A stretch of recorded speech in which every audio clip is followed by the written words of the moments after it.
자, 요즘 이재명 대통령이 연일 부동산과 관련한 강력한 메시지들을 쏟아내고 있죠. 주말에는 자신의 SNS에 집값 안정 무슨 수를 써서라도 성공시킬 것이다. 부동산 잡을 수 있다. 이런 글들을 이제 밤낮 없이 올렸는데요.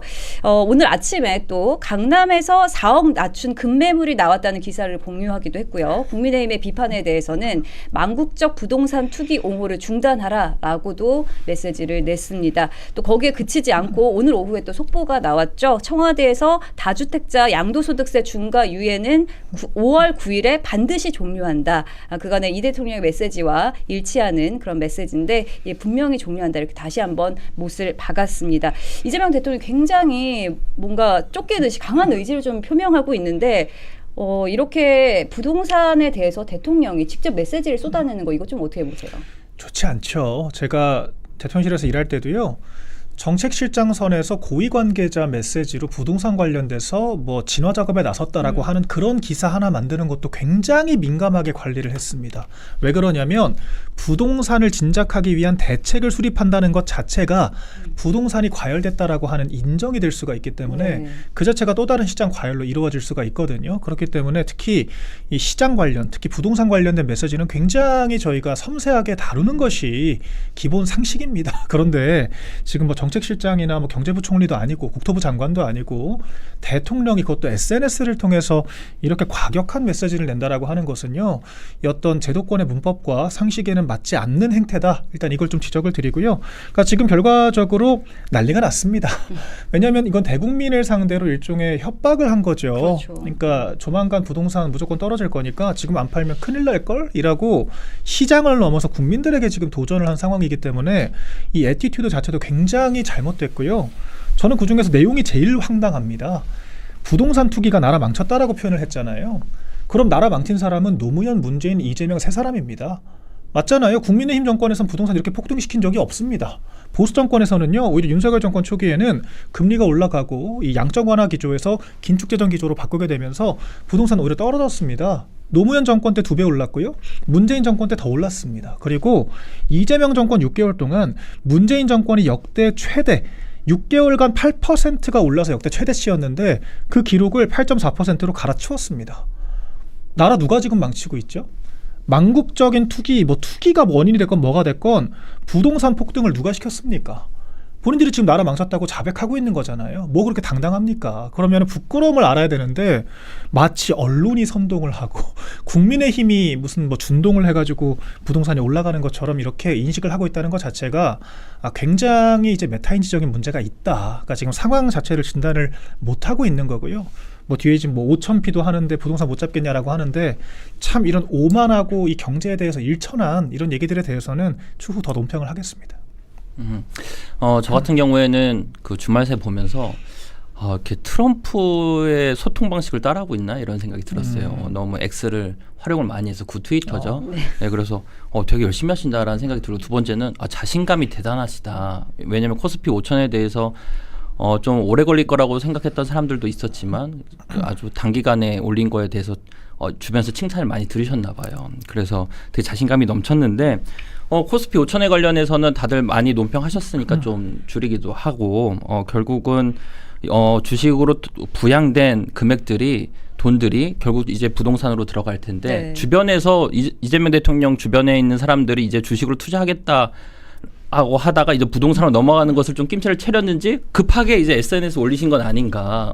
이제 돈 벌었으니까 부동산으로 넘어가나. 그래서 이제 딱 겁 주려고 이제 SNS 올리신 건데 결국은 정치는 행동이 결부돼야 된다라고 생각합니다. 그래서 오늘 이준석 대표께서 여당과 대통령실 주요 인사들이 5월 9일까지 아파트를 팔 것이냐라고 논평을 하셨거든요. 최고위에서 발표를 하셨는데 그런 것들이 결부되면 좀 신뢰가 좀 올라가겠지만 그렇지 않을 것 같고 결국은 집보다는 그러니까 직보다는 집을 선택할 거기 뻔하다라는 말씀 드리고 싶어요. 결국은 이런 문제들이 계속 반복될수록 집 있는 자, 그 다음에 돈 있는 자들은 뭐 견디겠지만 저처럼 무주택자와 전세를 살고 있는 사람들은 피똥을 싼다 이 말씀드리고 싶습니다. 네, 서민이 울고 있다 이렇게 말씀해 주셨습니다. 네. 이렇게 국민들을 상대로 호령을 친 경우가 또 문재인 정권에 한 번도 있었죠. 아까 말씀하셨다시피 이게 집값만큼 자신 있다라고 하면서 이제 집값을 잡겠다고 김현미 전 장관이 열심히 하셨는데 결국 그 결과는 어떻습니까?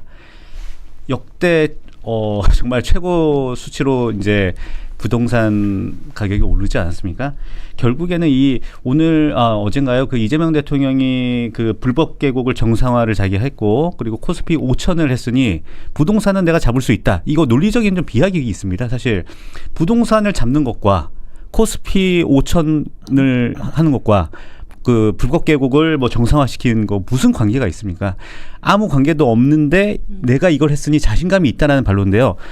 팩트 체크 하나 좀 하고 넘어가자면은 불법 계곡 정상화 말입니다. 이게 사실 그 예전에 그 지금 국민의힘 최고위원이었던 국민의 최고위원이신 조광환 예. 전 남양주 시장님께서 경기도 최초로 이렇게 하신 거고 이거를 어떻게 보면 이재명 전 지사가 가져간 거거든요. 그 성과를. 그리고 코스피 5천. 예전에 그 윤석열 정부 시절에 K칩스 관련법 해가지고 이제 우리 반도체법을 이제 반도체를 좀 더 이제 올려야 된다.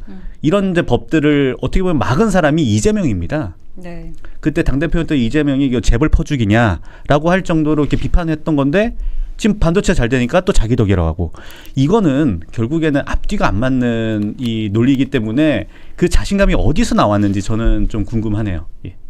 네, 앞뒤가 안 맞다 이렇게 말씀해 주셨는데 또 오늘 발표된 게 있죠. 아까 전에도 말씀드렸듯이 청와대에서 다주택자 양도소득세 중과 유예는 5월 9일 종료가 분명하다. 더는 유예하지 않는다. 이렇게 못을 박았는데요. 그러니까 집을 팔 거면 지금 팔아라. 5월 9일 지나면 세금 더 세게 때린다. 뭐 이런 거 아니겠습니까? 어떻게 시장에서 움직일 거라고 보십니까? 저는 움직이지 않을 거라고 보고요. 더 이제 매물들이 사라질 것이다라고 생각을 합니다. 특히나 저번에 그 부동산 대출 규제 했을 때도 네. 매물이 없어지고 집값 상승이 이어진 걸 저희가 지금 두 눈으로 보고 있지 않습니까? 결국은 세금 아무리 세게 때린다 하더라도 부동산이 오르기 때문에 더 가성비가 있다라고 판단하실 거고요. 현금 보유 자산이 많으신 분들은 견뎌내면서 부동산을 이제 주축하기 시작하실 겁니다. 이제 현금이 없으신 분들은 세금이 부담스러워서 파시겠지만 그 집 높아진 그 값을 서민들이 얼마나 살 수 있겠어요. 결국 현금 자산 부자들이 또 줍줍하면서 또 다주택자가 되고 그럼 결국 빈익빈 부익부가 가속화될 것이다라고 생각을 하고 저는 정말 뭐 이재명 대통령과 정부가 뭐 부동산 잡겠다고 하겠지만 저는 잡겠다라는 말 진짜 쏙 들어갔으면 좋겠고 그냥 안정화만 해도 성공이다 이렇게 말씀드리고 싶습니다. 그러니까 지금 거래세가 비싸서 집을 안 파는 게 아니지 않습니까? 네, 그렇죠. 그러니까 원인 인과관계 설정 자체가 굉장히 잘못됐죠. 그러니까 거래세를 떠나서 지금 거래를 하는 것 자체가 지금 규제 대상이 되는 사실상 준공산국가적인 규제를 하고 있는 게 일차적인 문제인 것이고 수요자 입장에서도 지금 대출 규제 때문에 지금 정상적으로 자금을 지금 동원할 수가 없는 상황이에요. 그렇다라 그래서 사실 현금 부자들 입장에서는 대출 규제 때문에 이 수급이 안 맞는 경우들은 없거든요. 그렇기 때문에 총체적으로 지금 규제를 잘못 적용하고 있는 것이 문제인 건데 뭐 더 낮춰주겠다라고 하는 것도 아니고 낮춰준 기간을 종료를 시킬 거니까 지금 팔아라 이런 이야기를 과연 누가 그렇게 귀담아 듣고 실제 거래로 이어질지 저는 의구심이 들고요. 그리고 거래를 굳이 하지 않는 이유는 집값이 오를 거라는 기본적으로 기대가 있기 때문이에요. 그리고 우리 경험칙적으로 이 좌파 정권이 수립될 때마다 집값은 천정부지로 치솟았습니다. 네. 지금도 그렇게 되고 있잖아요. 그런데 이제 와서 대통령이 한마디 했다라고 하는 걸 가지고 아무튼 코스피 잡듯이 집값 잡을 거니까 팔아라라고 했다라고 해서 갑자기 집을 판다? 이거 자체가 굉장히 허황된 생각을 지금 하고 있고 이 시장에 대해서 정부가 아니라 대통령 한마디로 좌지우지할 수 있다라고 하는 굉장히 오만한 생각의 발로라고 저는 생각이 돼요. 그래서 거래 활성화를 할 거면은 지금 규제 유예를 얘기를 할 것이 아니라 추가적으로 거래세 양도세를 대폭 낮춰주든가 그러니까 집 있는 사람들이 팔고 넘어갈 수 있게 유인 구조를 만들어줄 생각을 해야 되는 거지 이런 식으로 사실 땜질식의 발상으로는 전혀 해결 여지가 없다 보여지고요. 무엇보다 공급을 해야 되는데 지금 공급에 대한 로드맵이 전혀 없지 않습니까? 지금 세 차례 부동산 대책 발표하는 동안 공급에 대한 이야기는 LH가 중점이 돼서 이번 정권 끝날 쯤에 2030년쯤에 준공 이제 착공하겠다 이 이야기를 한 게 전부예요. 누가 그 말을 믿고 앞으로 공급이 늘어날 거라고 생각을 하고 집을 팔든 하겠습니까? 그러니까 수요만 많은 상태이기 때문에 결과적으로 전혀 이 수급 불균형 상황을 해소하지 못하는 상황에서는 문제 해결이 어렵다 이런 말씀 드립니다. 네, 문제 해결이 어렵다 이렇게 말씀해 주셨는데 사실 이 대통령이 동시에 밀어붙이고 있는 게 이 중과세 감면 후에 또 보유세 인상 카드입니다. 과거 문재인 정부 때도 이렇게 세금으로 집값 잡겠다고 했다가 집값이 더 많이 뛰었죠. 아까 전에 대변인님께서도 말씀해 주셨는데 그 부작용 국민들이 이미 다 알지 않습니까? 네, 한번 그 사실 청와대에 계시는 분들이나 아니면 고위공직자들 분들께서도 이제 다주택자들이 많으세요. 강남에 집이 갖고 계신 분 많고. 근데 한번 저는 이렇게 묻고 싶어요. 과연 파실 수 있냐?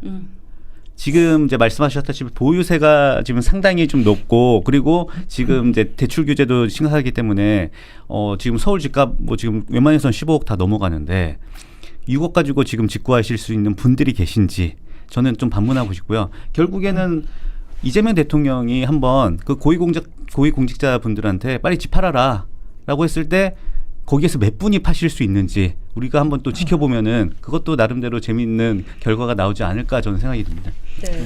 이 보유세의 가장 큰 문제는요. 집값을 못 잡는 거는 둘째치고 그 세입자들한테 다 전가가 되는 게 제일 큰 네. 문제입니다. 사실 이게 그 집값이 오르고 떨어지는 것도요. 집 있는 사람들 그리고 집을 사고자 하는 사람들의 문제인 것이지 우리나라 자가 보유율이 50%가 안 되거든요. 그러면은 집이 없는 사람들 특히 수도권에서 직장 때문에 거주하는 그런 청년들 이런 주거 취약계층에겐 직격탄이 될 수밖에 없습니다. 보유세가 늘면 어차피 이게 공급이 한정되어 있는데 월세 경쟁을 하잖아요. 그러면은 집 없이 살 수는 없지 않습니까? 어쨌거나 세입자들은 집을 구해야 됩니다. 그러면은 이것을 이제 임대인들이 일부 월세를 높인다라고 하더라도 집을 버리고 나갈 수가 없어요. 그렇기 때문에 이 조세 정가라고 하는 개념에서 이게 월세 인상 요인이 될 수밖에 없습니다. 그럼 누가 피해를 봅니까? 이 집을 파는 게 중요한 게 아니라 어차피 그런 늘어난 세금 부담을 세입자들에게 전가하면 그만이기 때문에 집 팔 요인은 더더욱 없고요.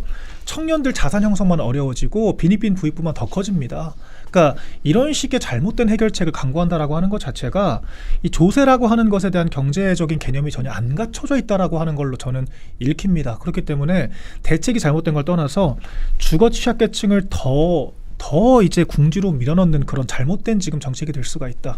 이런 말씀을 드리겠습니다. 그래서 그 대변인께서 아까 왜 이재명 대통령께서 말 한마디에 다 할 것 같은 자신감이 있냐라고 그 논평을 해주셨는데 그렇게 민주당은 운영을 했었기 때문입니다. 그리고 그렇게 성공을 했기 때문입니다. 그래서 아까도 다시 돌아와서 우리 야당인 우리끼리 잘해야 된다는 게 다시 처음으로 돌아오는데 그렇게 해서 망한다는 거를 좀 보여줘야 되거든요. 그리고 아까 그 주거 취약계층 말씀하셨는데 딱 그 말씀하신 수도권에 살고 직장 때문에 거주해야 되고 무주택자야 바로 저거든요.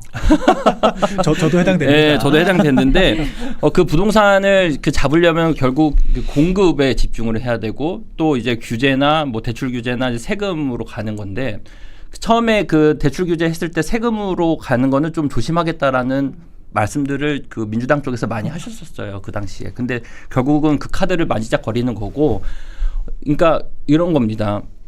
국민들께 빨리 성과를 보여주고 싶은데 공급 대책은 뭐 5년이 걸릴지 7년이 걸릴지 모르니까 당장 눈에 보이는 것부터 때려잡겠다라는 건데 궁극적으로 다시 돌아와서 무주택자들이 피해를 계속 보니까 저는 우리 국민들 분들께서 이거를 좀 한번 보시고 이 정부가 이런 정책을 하는 것이 과연 누구한테 우리 미래 세대한테 도움이 되는가도 한번 분명하게 한번 분별하게 한번 봤으면 좋겠습니다. 예. 네, 앞으로 부동산 논의 좀 어디까지 진행될지 지켜봐야 할 상황인 것 같고요. 이제 주식 이야기 좀 해볼까 합니다. 오늘 코스피 5천선이 붕괴되고 환율도 1,460원대로 급등을 했는데요. 앞서 정부에서는 환율 급등의 원인으로 이 서학개미들이 문제다. 미국 주식 팔아라. 이런 메시지가 계속 나온 바 있습니다. 그런데 이재명 정부 청와대 공익공직자 재산 내역을 보면요. 고가의 부동산부터 수백억 원대의 미국 주식까지 청와대 비서진 25명이 평균 27억 1,789만 원의 재산을 보유하고 있었고 특히 수십억 원대의 테슬라, 엔비디아 주식을 보유하고 있는 것으로 나타났습니다. 이게 국민들에게 좀 어떻게 비춰질지 궁금하거든요. 내로남불이죠. 사실 주식만 그런 것이 아니라 부동산도 지금 솔직히 이재명 대통령도 지금 자신이 지금 거주하지 않는 그 주택 하나가 6억 원이 올랐다라고 하잖아요. 그러니까 왜 팔지 않느냐라고 하는 의구심이 생길 수밖에 없죠. 결과적으로 국토부 차관도 그 지금 사퇴했습니다만 집값이 더 오를 수도 있는데 왜 굳이 지금 팔아야 되냐라고 하는 정말 이 망언으로 사퇴까지 하지 않았습니까? 자기들은 솔선수범하지 않아요. 그런데 왜 국민들한테만 팔라고 하는가? 결과적으로 그 겁박의 실체가 굉장히 없다라고 하는 건데 지금 서학개미를 탓하는 걸 넘어서 실제로 관련 규제들이 있어 왔지 않습니까? 그러니까 미국에 투자를 할 때 이제 부과되는 세금을 늘린다든지 아니면 증권사들을 압박을 해서 아예 그 해외 주식에 대해서는 호객 행위를 못하게 막아버린다든지 텔레그램 방이 폭파되는 사태까지 있었잖아요. 그리고 심지어는 일부 증권사에서는 그 해외 주식을 일정 이상 보유하게 되면 강제 매각을 할 수도 있다라고 하는 공지가 올라왔다가 정말 이 개미들이 발칵 뒤집히는 사건들도 있었습니다. 근데 정작 자신들은 이 안전자산이라고 평가받는 미국장 내에서도 엔비디아, 테슬라 같은 주식들을 대량 보유를 하고 있었다라고 하면 이게 과연 일관성이 있는 겁니까? 결과적으로 젊은 세대들을 콕 집어가지고 젊은 세대들이 미국 투자를 많이 하니까 증시 오르는데 한계 있는 거 아니냐, 환율 오르는 거 아니냐라고 남 탓을 그렇게 했으면서 정작 자신들은 거기 돈 벌고 있었다는 거 아니에요. 그러니까 이런 정책을 누가 신뢰를 하겠습니까? 그러니까 이건 단순히 도덕적인 문제가 아닙니다. 그러니까 제가 투자하는 입장에서 정책을 위반하는 정책 당사자들이 가지고 있다라 그러면요, 당연히 이것은 우리가 오를 가능성이 높은 종목이라고 생각을 하죠. 그렇지 않습니까? 네. 그러니까 직접적으로 정책에 대한 결정권이 있는 사람들이 샀다라고 하면은 뭔가 정보가 있거나 앞으로 호재가 있거나 그렇게 생각을 하는 것인데 자기네들은 부동산 안 팔면서 국민들 팔라고 그러면 팝니까? 안 팔죠. 자기들은 미국 주식 이렇게 보유하고 있으면서 국민들께 서학개미들 탓하면은 안 삽니까?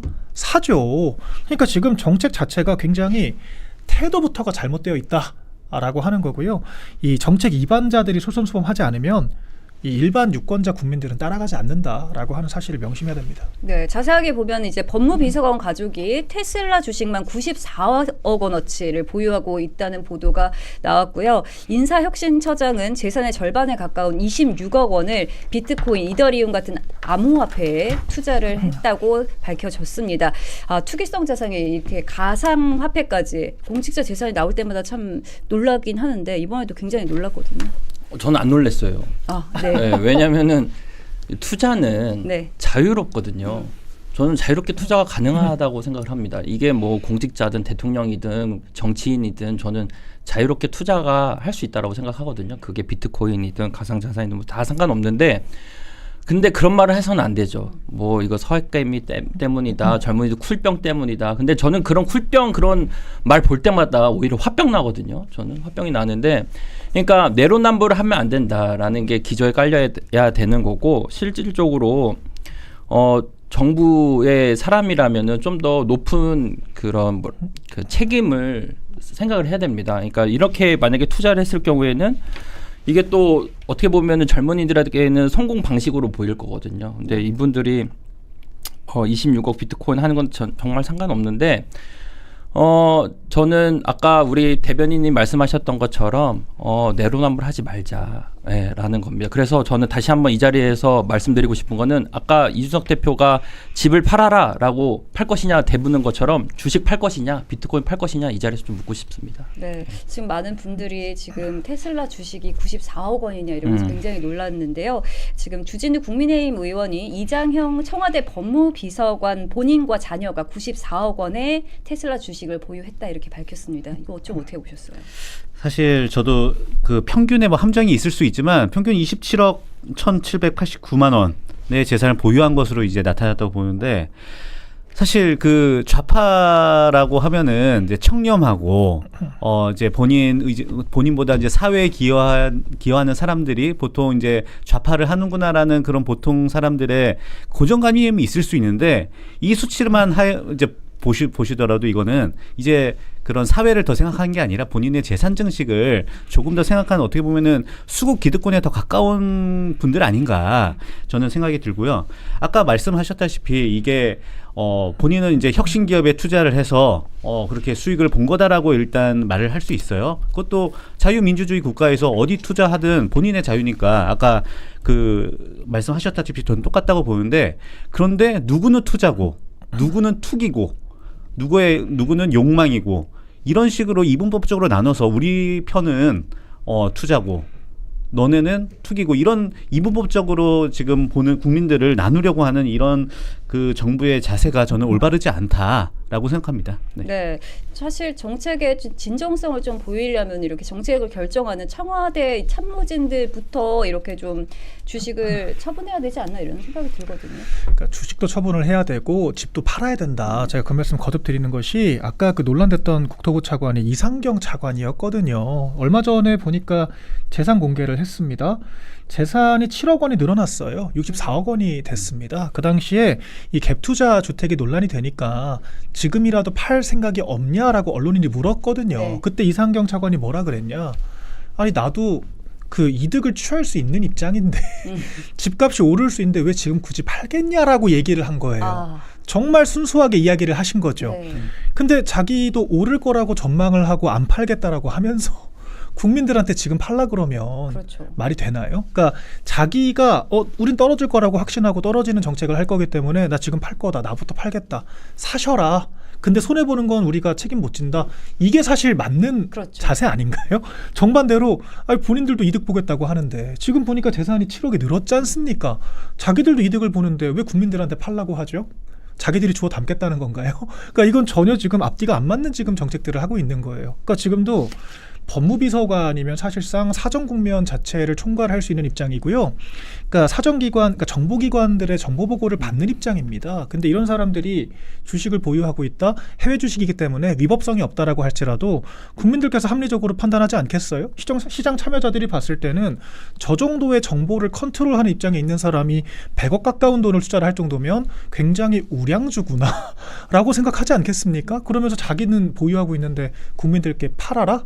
누가 팝니까? 그러니까 지금 전혀 말이 안 되는 얘기를 하고 있는 거예요. 그러니까 저희가 거듭 말씀드리듯이 뭐 인성과 도덕성 지금 공방을 하자는 게 아니라 본인들이 안 팔면 국민들은 이거를 매각 사인으로 보지 않아요. 그러니까 이런 지점에서 출발을 해야 되는 것이 정책 입안자들과 고위공직자들의 기본적인 자세여야 한다. 이렇게 말씀드립니다.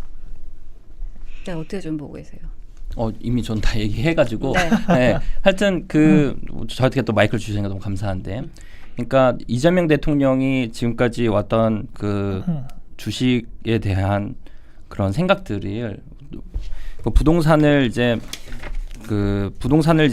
잡겠다라는 것 아닙니까? 부동산을 잡겠다라고 하는 건데 다시 지금 대통령실 보면 주식에 많이 투자돼 있고, 그러니까 궁극적으로 갑자기 저한테 마이크를 주실지 몰라서 좀 당황하긴 했지만 네. 네, 다시 좀 정리를 하면은 저 짧게만 편할게요. 대통령실의 정부 여당 팔 건지 안 팔신지 팔 거냐 안 팔 거냐 답해라. 이렇게 네. 얘기하겠습니다. 네, 먼저 팔라고 했으면 먼저 파는 게 좀 맞는 말이지 않을까 저도 그런 생각이 듭니다.